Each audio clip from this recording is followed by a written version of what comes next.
Hi everyone, today we will talk about how to fix or how to solve Facebook black screen. To know how to fix or how to solve Facebook black screen, you should just go to settings like this. We will click. After that, in this page, you will go to apps, default apps, app settings.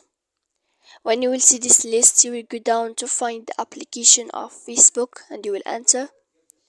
Then in this page, you will go to click for stop. After that, in this page you will enter to storage, and then in this page here, as you see, you will click clear cache. When you will end this, you will click here clear data, and after all that you can turn off your phone. So please don't forget to support us by like and subscribe. See you next time in another video, and thank you for watching.